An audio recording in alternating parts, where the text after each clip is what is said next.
Të dashur teleshikues, ju përshëndes. Po japim lajmet në televizionin 4+. Temperaturat e larta në këtë ditë qershori, por edhe gjatë stinës së verës, shkaktojnë probleme për lëkurën deri tek kanceri i lëkurës, thot dermatologja Elda Ziu. Ajo këshillon qytetarët që të kujdesen për shëndetin në këtë stinë të nxehtë. Agjencia Kombëtare e Mbrojtjes Civile, bazuar në parashikimet e IGEO dhe RCC, ka paralajmëruar temperatura që do të arrijnë deri në 40 gradë Celsius. Këto temperatura që nuk janë fort të zakonshme për qershorin, shkaktojnë probleme për lëkurën deri tek kanceri i lëkurës. Dermatologja Elda Ziu tregon disa nga patologjitë më të zakonshme të lëkurës në verë. Ajo thekson që numri pacientëve çdo vit rritet, pasi dhe ambienti që na rrethon nuk është i pastër. Me ardhjen e stinës së verës dhe me ngritjen e temperaturave, vijnë edhe patologjitë ndryshme të lëkurës, të cilat mund të jenë djegje nga dielli, dermatitet e vapës, përkeqësim i akneve, dermatite të ndryshme, dermatite nga bimët, infeksione mikotike, infeksione bakteriane dhe shumë të tjera.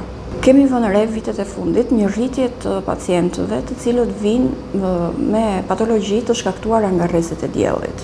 Kjo vjen si pasojë edhe i ngrohjes globale patjetër, por dhe ekspozimit të pambrojtur në diell.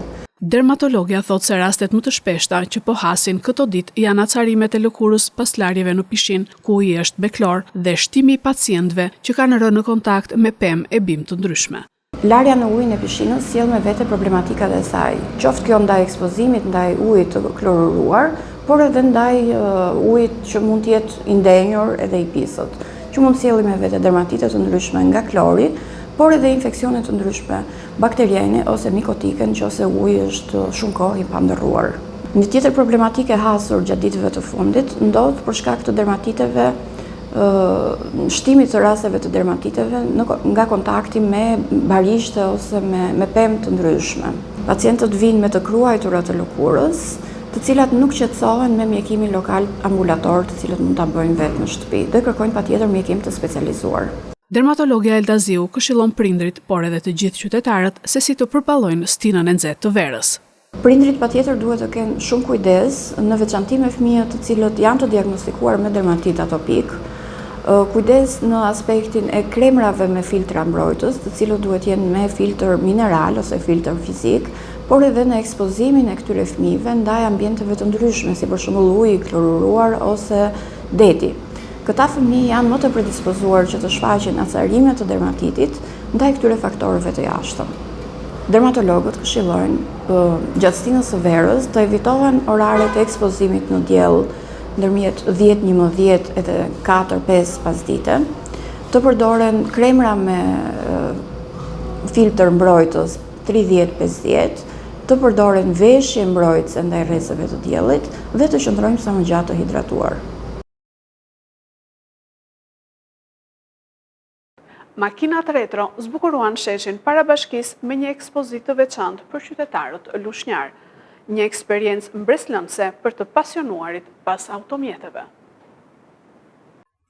Retro në Myzeqe është ekspozita e makinave retro, një koleksion i bukur që u ekspozua dje pas dite në sheshin Parabashkisë për qytetarët e Lushnjës. Një eksperiencë e veçantë për të pasionuarit pas automjeteve, por edhe për të gjithë qytetarët që kur pan automjetet kujtuan edhe kohën kur ato përdoreshin në rrugët e Shqipërisë të para viteve 90. Në fillim bleva një makinë gaz 69 e vitit 1963 para 4 vitesh në Ukrainë, që e kam sjell sot këtu, dhe më pas ka marrë edhe makina të tjera, thot koleksionuesi nga Lushnja, por më shumë i lidhur jam me makinën gaz 69 dhe dua të gjej gaz 51 me karroceri, makina që martoheshin shqiptarët. Më ka lind ideja para se të nisesha për në imigracion, sepse kam qenë një qefli që të bësha shofer dikur. Dhe e kisha ender të ngisja makinën gaz 69. Dhe makinën e parë që ka marrë gazin 69 është ajo makinë që ju shikoni atje e vitit 1963. Që nga ajo ditë që mora atë, pastaj më lindi si pasion, edhe ka marrë dhe makinat të tjera, duke filluar nga Benzi, që shqiptarët e përdorin goxha makinë Benz, Audi, Volvo, Fordin, këto janë makina që ne i kemi për zemër. Edhe sot organizoj për qytetarët e Lushnjës, për vendlindjen time, që kam qef që t'i kënaq me këto makina sa do pak që kam, edhe me Vespat që kam, që zotëroj 2-3 Vespa të mira, bukura. Kështu që këto janë një aset i çmuar për mua, për familjen time. Kur e ke blerë makinën e parë retro dhe të fundit? Dhe atë vazhdosh të blesh të tjera? Makinën e parë retro e kam blerë para 4 vitesh, gazi 69 që e kishte ëndër, kam vajtë e kam marrë në Ukrainë. E kam sjellë dhe e kam riparuar dhe para ca ditësh kam blerë makinën e fundit, që është një Volvo e vitet 55. Makina më e vjetër që kam është e 63-shit, datë lindjes që unë kam lindur në 1963, është gazhi 69. Ajo që u është për mua një aset. Se e kishe fiksim atë lloj? E kisha fiksim sepse Shqipëria me ato makina është, si të them unë, me ato makina ka punuar, ka jetuar me 69-shin, me 51-shin, me Zistin, me gjitha makinat sovjetike dhe kineze. Pjesëmarrësit e grupit Vespa Vlorë u përfaqësuan me motorat Vespa në ekspozitën e makinave retro. Jemi përfaqësuar edhe në Prishtinë me Vespat, që janë motorra epoke, thon ata. Unë jam pjesë e grupit Vespa Vlorë dhe ne kemi disa Vespa retro dhe shokët e mi, një nga ata jam dhe unë. Unë kam 2 Vespa, një kam të vitit 1984, është 4 marshe, edhe kam ruajtur identitetin e saj me të gjitha parametrat që ka retro dhe kemi riformatuar sikur është bërë nga fabrika. E përdor në jetën? Unë me këtë kam e përdor në jetën e përditshme, kam vajtur deri edhe në Prishtinë, jemi përfaqësuar me këto Vespat e vjetra ne grupi Vespa Vlorë. Në ekspozitën retro në Myzeqe u përfaqësuan me automjetet e tyre edhe koleksionistë nga Italia. Çmimi i ulët me të cilat fabrikat blejnë qumshin e blegtorëve të fshatit Suknji në Roskovec, po mbyll stallat duke çuar në faliment blegtorët. Banorët e fshatit Suknji në bashkinë Roskovec po përballen me vështirësi të mëdha ekonomike për shkak të çmimit të ulët, 76 lek për litër, me të cilin fabrikat blejnë qumshtin. Si pasojë, shumë prej tyre po mbyllin stallat dhe po shesin bagtit, pasi aktiviteti nuk është më i qëndrueshëm financiarisht. Këtu është problemi i produktit. Nuk po ecën ashtu siç duhet ecur. Se ne e shesim me 76 lek, ata kërkojnë ta ulim me dhe vetë e shesim me më shumë. E shesim me 1800 lek litrin. Prandaj këtu ne jemi në kundërshtim.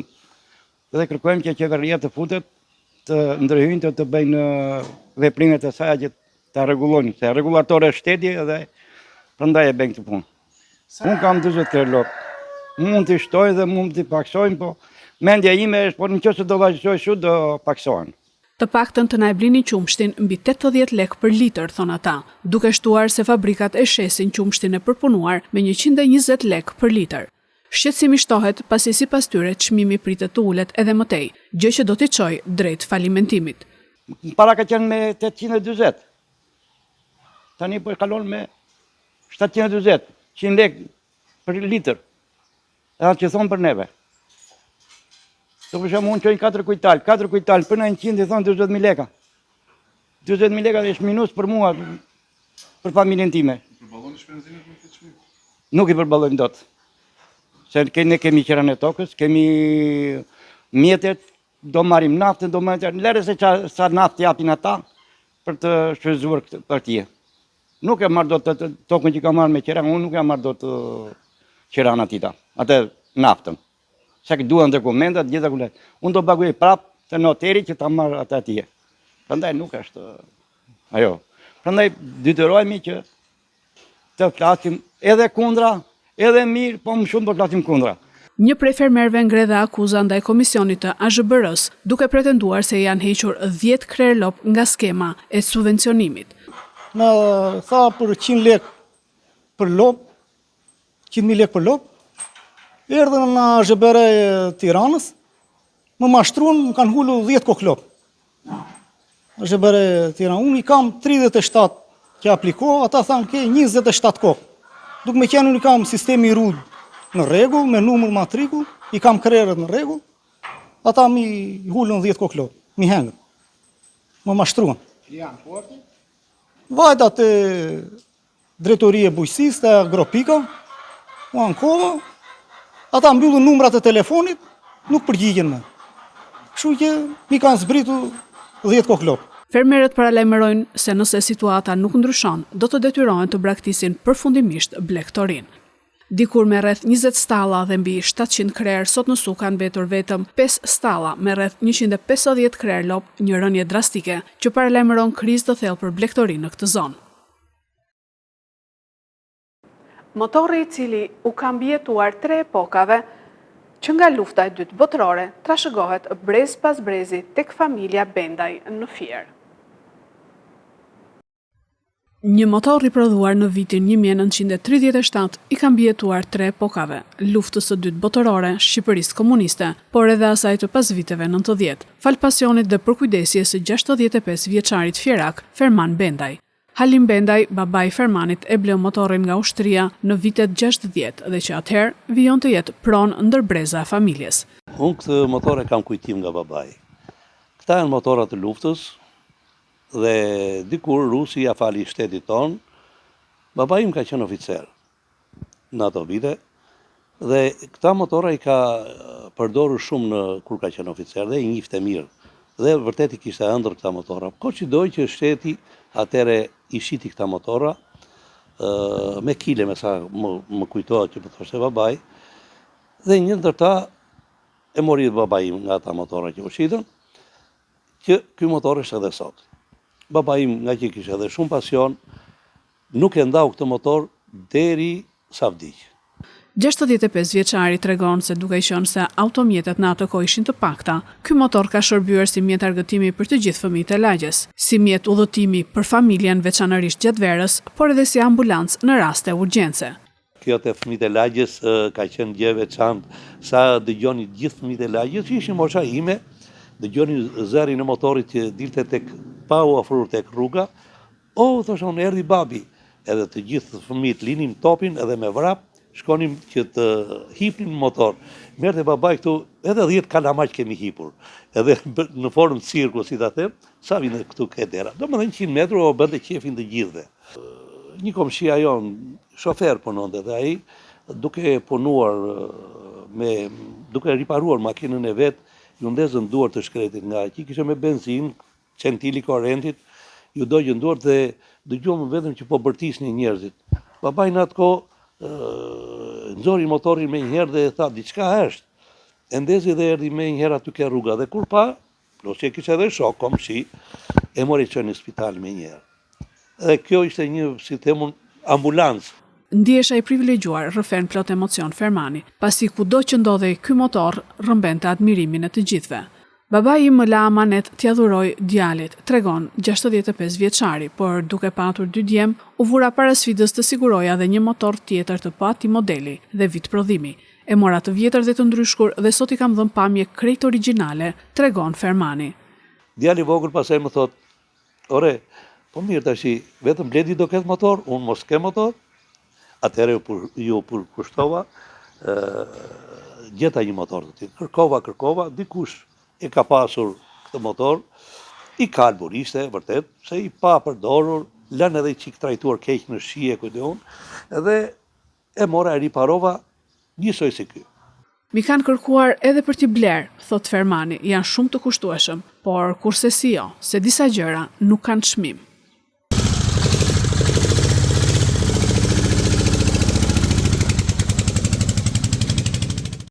Shteti shqiptar do të jetë aksioner në projektin e Sazanit të biznesmenit Jared Kushner, dhëndrit të presidentit Trump. Investimet janë mbi $1 miliard, krijohet kompania shqiptare që do të jetë partnere.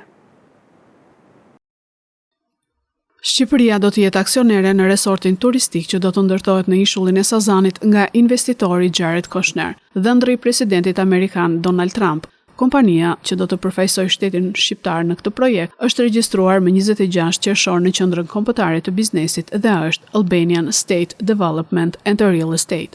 Kjo shoqëri si përfaqësuese e shtetit do të marrë pjesë në projekte strategjike apo partneritete që kanë lidhje me resortin luksoz në Sazan dhe çdo projekt tjetër të autorizuar nga korporata e investimeve. Kapitali fillestar i shoqërisë është 50 milion lek të zotëruara 100% nga korporata e investimeve shqiptare. Administratori i saj do të jetë Juliana Dili, që është aktualisht në pozicionin e drejtorit të divizionit ligjor dhe të pajtueshmërisë pranë korporatës shqiptare të investimeve. Shqipëria do të ketë nën përgjegjësi edhe monitorimin e kontratave që do të lidhen për projektin e Sazanit. Biznesmeni Jared Kushner e mori statusin e investitorit strategjik vitin e kaluar me vendimin e datës 30 dhjetor 2024. Sipas vendimit, investimi në ishull nga kompania e lidhur me dhëndrin e Donald Trump kap vlerën e 1.4 miliard eurosh. Këto ishin lajmet tona për sot. Lajmet i gjeni dhe në internet në website-in 4plusmedia.tv. Fundjavë të këndshme.